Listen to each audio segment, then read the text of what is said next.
Welcome to LiderTube Podcast. Learn English while discovering amazing things. Welcome, everyone, to a brand new episode of the LiderTube Podcast. Today, we're going deep into one of my favorite topics, superheroes, comics, and those movies that make us laugh, cry, and shout in the cinema. And with me is Alex, a true expert and also a fan who has been reading Marvel and DC since he was a teenager. Alex, thanks for being here.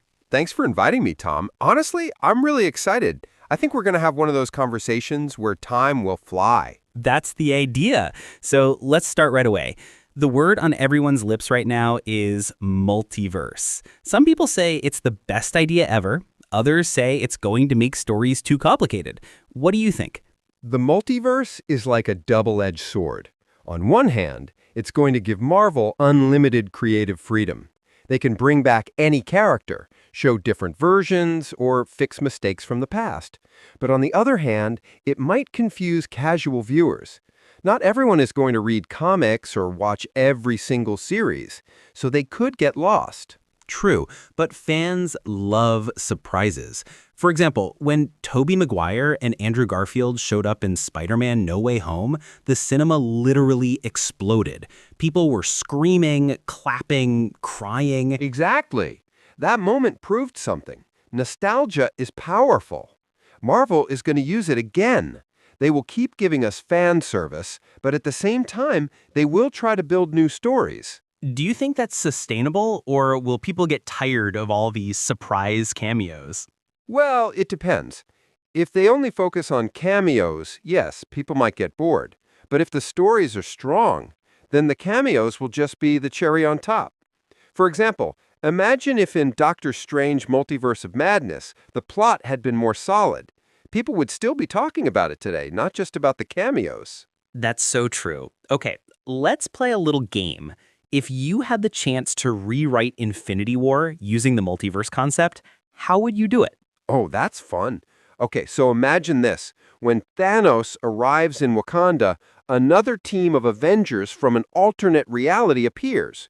Maybe another Tony Stark, another Black Panther, or even a version of Steve Rogers where he never left the ice.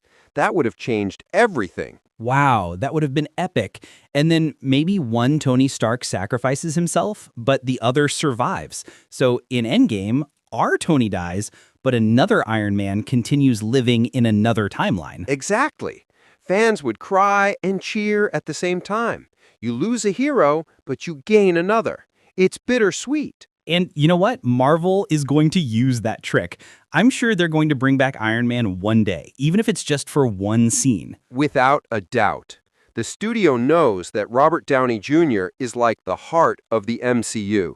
Even if he doesn't want to return, money and nostalgia are powerful motivators. He will come back eventually. And that day, the internet is going to collapse. Memes everywhere. People will literally buy tickets just to see him again. Absolutely.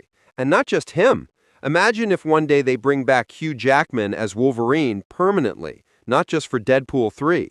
Fans will lose their minds. And maybe they're going to do that, because now with the multiverse, nothing is impossible. That's the key. Nothing is impossible anymore. Any actor, any character, any story, they can always say it's from another universe. So basically, Marvel created the perfect excuse. If they make a mistake, they'll fix it in the multiverse. If an actor leaves, they'll bring a variant. If fans want something, they might get it. Exactly. And that's why some people love it and some people hate it. It's like, where are the limits? Yeah, it's like playing with fire. But honestly, as a fan, I'm going to enjoy the ride. Same here. Even if it's crazy, it's going to be entertaining. And at the end of the day, that's what movies are for. All right, Alex, let's go a bit deeper. We've already imagined changes to Infinity War and Endgame, and we've speculated about Marvel's future. But let's switch gears a little bit. If you were the head of Marvel Studios, what's the first big move you'd make for the next 5 years? Wow, that's a powerful question. Honestly, if I were in charge, I would focus on building strong characters again. Marvel is going to lose people if they only chase big battles and explosions. Fans connect with stories, with emotions. So I'd probably make 1 or 2 movies more personal, and then little by little raise the stakes again. That's smart, because when we met Tony Stark in 2008, it was just one man, one story. No multiverse, no aliens, no gods, just Tony building a suit in a cave. And look what it became. Exactly. Marvel needs that magic again. Give us a character we can believe in, someone real. Then, when the universe expands, we care about the people inside it. And DC is probably going to do that with Superman. They'll reintroduce him as a symbol of hope and then build the Justice League step by step. Yes, James Gunn's going to take his time. He won't rush like the old Warner executives did. If he succeeds, DC might finally create a universe that can rival Marvel's. Do you think fans are going to give DC another chance? Some people are tired of all the reboots. Honestly, yes. If the story is good, people will forgive everything. It doesn't matter if it's the third Batman in 10 years. If the movie's amazing, fans will love it. Yeah, that's true. Look at Robert Pattinson. A lot of people doubted him at first, but The Batman became a huge success. Exactly. And I think Warner is going to keep that version alive, even while building another Batman in the main DC universe. 2 Batmans at the same time. That's crazy. But people are going to watch both.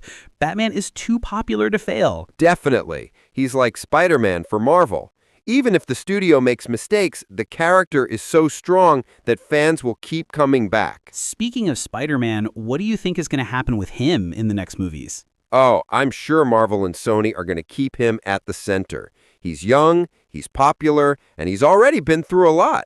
The next trilogy is probably going to show Peter Parker as an adult, struggling with bigger responsibilities. Yeah, and maybe he'll finally become the leader of the Avengers. That could happen. And you know what? One day, Marvel might even let him die and pass the torch to Miles Morales. Ugh, man, fans are going to cry rivers if that happens. But you're right, eventually it's going to happen. Yeah, the multiverse makes it possible.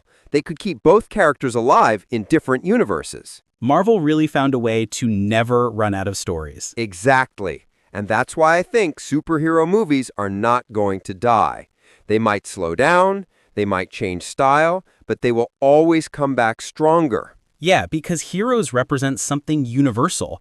We all want to believe in someone who can save the day. That's right. And Marvel and DC are going to keep reinventing that idea again and again. So, Alex, last question before we wrap up. 10 years from now, where do you think the superhero genre will be? 10 years from now, we're going to look back and say, wow, this was just the beginning. We might see live-action crossovers between Marvel and DC, maybe even an Avengers versus Justice League movie. It sounds impossible now, but with the way Hollywood works, nothing is impossible. If that happens, I'm going to buy my ticket a year in advance. Same here. Fans are going to camp outside the cinemas for weeks. All right, Alex, this was an amazing conversation. Honestly, I think we could keep going all night. Definitely. There are so many possibilities, so many theories. But hey, we'll save some for next time. Agreed. Thanks again for being here, Alex. Anytime, man. Call me whenever you want to talk about superheroes again. Perfect. And thanks to everyone listening to LiderTube Podcast. Stay tuned because we're going to bring more conversations, more fun, and of course, more passion for the things we love. See you next time.